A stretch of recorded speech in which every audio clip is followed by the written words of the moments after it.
Hi friends, நம்ம சேனலை இப்போ தான் ஃபஸ்ட் டைம் பார்க்குறீங்கன்னா மறக்காமல் நம்ம சேனலை சப்ஸ்கிரைப் பண்ணுங்கள். கூடவே பக்கத்தில் இருக்க பெல் ஐக்கானையும் கிளிக் பண்ணுங்கள். வாங்க ஃப்ரெண்ட்ஸ், வீடியோக்குள்ளே போகலாம்.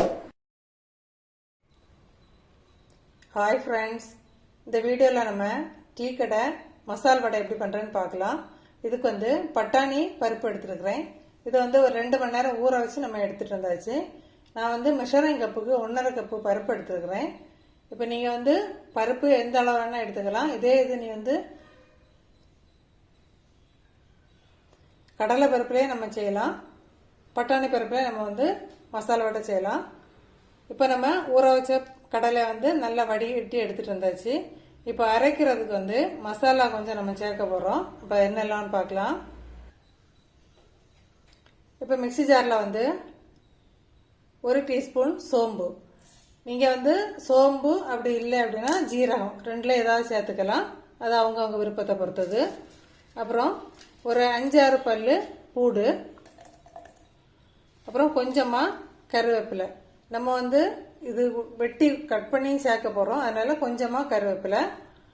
அப்புறம் வத்தல் அவங்கவுங்க காரத்துக்கு ஏற்ப சேர்த்துக்கலாம். இது கொஞ்சம் காரமான மிளகு, அதனால் ஒரு 5 மிளகு சேர்த்துருக்குறேன், வத்தல் சேர்த்துருக்குறேன். நீங்கள் அவங்கவுங்க தேவைக்கு ஏற்ப கொஞ்சம் கூட்டியோ கம்மி பண்ணியோ சேர்த்துக்கோங்க. இப்போ இது இவ்வளோத்தையும் தண்ணி எதுவுமே சேர்க்காம பல்ஸ் மோடில் ஓட்டி எடுத்துகிட்டு வந்துடலாம். நம்ம இப்போ மசாலா ஒன்றும் பாதியமாக குறப்பாக பொடி பண்ணி எடுத்துகிட்டு வந்துட்டோம். இது ரொம்ப நைஸாக அரைக்க வேண்டாம். அது லைட்டாக கொஞ்சம் கொஞ்சமாக கொஞ்சம் நம்ம வடையில் இருந்தால் அப்படின்னா தான் நல்லாயிருக்கும். இப்போ இது கூடவே சேர்த்து பருப்பை சேர்த்து அரைச்சி எடுத்துடலாம்.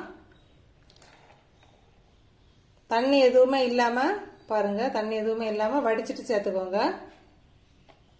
நம்ம இப்போ எடுத்து வச்ச பருப்பை பல்ஸ் மோடில் போட்டு கொஞ்சம் ரொம்ப நைஸாக அரைக்காமல் கொஞ்சம் குறப்பாக அரைச்சி எடுத்துகிட்டு வந்துட்டு பார்க்கலாம். இப்போ பாருங்கள், நம்ம அரைச்ச பருப்பு தண்ணி எதுவுமே சேர்க்கலை. ஒரு 3/4 பதத்துக்கு குறப்பாக அரைச்சி எடுத்துகிட்டு வந்தாச்சு. இன்னும் கொஞ்சம் இருக்க பருப்பை இதை விடையும் குறப்பாக நம்ம அரைச்சி எடுக்க போகிறோம். அப்போ தான் வடை கொஞ்சம் கிறிஸ்பியாக இருக்கும். இப்போ அதையும் அரைச்சிட்டு பார்க்கலாம். இப்போ பாருங்கள், 1-2 முழு பருப்பும் இருக்கணும், நல்லா குறப்பாகவும் இருக்கணும். அப்போ தான் வடை நல்லா கிறிஸ்பியாக இருக்கும். இந்த மாதிரி ஃபுல்லாகவே அரைச்சி எடுத்துக்கலாம். தண்ணி எதுவும் சேர்க்க வேண்டாம். பாருங்கள், இதை போல் ஒன்றும் பாதியமாக அரைச்சி எடுத்துக்கோங்க. இப்போ பருப்பு நல்லா திக்காக நம்ம அரைச்சி எடுத்துகிட்டு வந்தாச்சு. இப்போ இதில் கொஞ்சமாக பொடியாக நறுக்கிய இஞ்சி, இது ரொம்ப பெருசாக வேண்டாம், கொஞ்சமாக போதும்.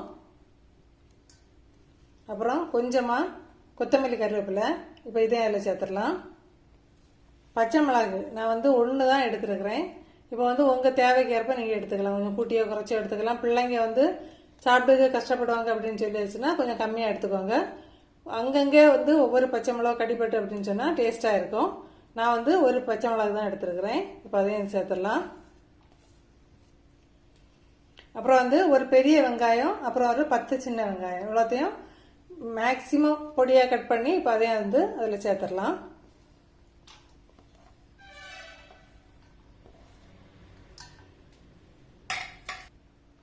இப்போ இதுக்கு தேவையான உப்பு நம்ம சேர்த்து கொடுக்க போகிறோம். ஒரு 1.25 டீஸ்பூன் உப்பு. இப்போ நல்லா மிக்ஸ் பண்ணிவிட்டு பார்க்கலாம். நம்ம இப்போ நல்லா மிக்ஸ் பண்ணி எடுத்தாச்சு.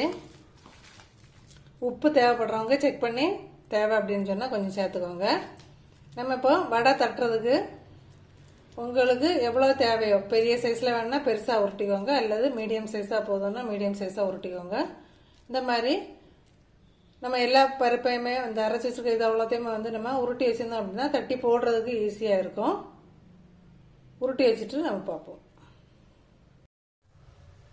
நம்ம இப்போ பருப்பை ஃபுல்லாக உருட்டி எடுத்தாச்சு. இப்போ இதை ஒவ்வொரு உருண்டை எடுத்து தட்டி நம்ம இப்போ எண்ணெயில் சேர்க்க போகிறோம். இப்போ பார்த்துக்கோங்க, இப்படி உள்ளங்கையில் வச்சுட்டு அடுத்த கையை வச்சு லைட்டாக ஒரு ப்ரெஸ் கொடுங்க. வடை பாருங்கள், சென்டரில் கொஞ்சம் பெருசாகவும் சைடில் கொஞ்சம் மெலிசாகவும் இருக்கும்.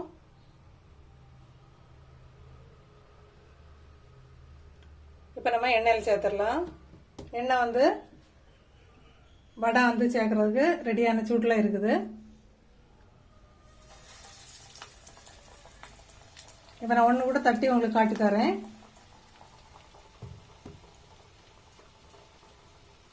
இப்போ ஒரு உருண்டை எடுத்து ஒரு உள்ளங்கையில் வச்சுக்கோங்க. அடுத்த கையை எடுத்து லைட்டாக ஒரு ப்ரெஸ் இப்படி கொடுத்துக்கோங்க. அவ்வளோதான். பாருங்கள், சென்டரில் கொஞ்சம் பெருசாகவும் சைடில் வந்து கொஞ்சம் மெல்லிசாகவும் இருக்கும். இப்போ நம்ம எண்ணெயில் சேர்த்துடலாம். இப்போ இதே போல எல்லாத்தையும் நம்ம எண்ணெயில் போட்டுட்டு பார்க்கலாம். இப்போ நான் சட்டியில் எவ்வளோ கொள்ளுதோ அந்த அளவு நம்ம சேர்த்துக்கலாம். நீங்கள் வந்து போட்ட உடனே வந்து கரண்டியை போட்டு கிண்ட வேண்டாம். இதை மாதிரி மேலே எலும்பி வந்த பிறகு நம்ம வந்து அதை புரட்டி போட்டுக்கலாம். அதுக்கு முன்னாடி கரண்டி போட்டு கிண்ட வேண்டாம், பொடிஞ்சிட மாட்டேன். பிகினர்ஸ்க்காக சொல்கிறேன்.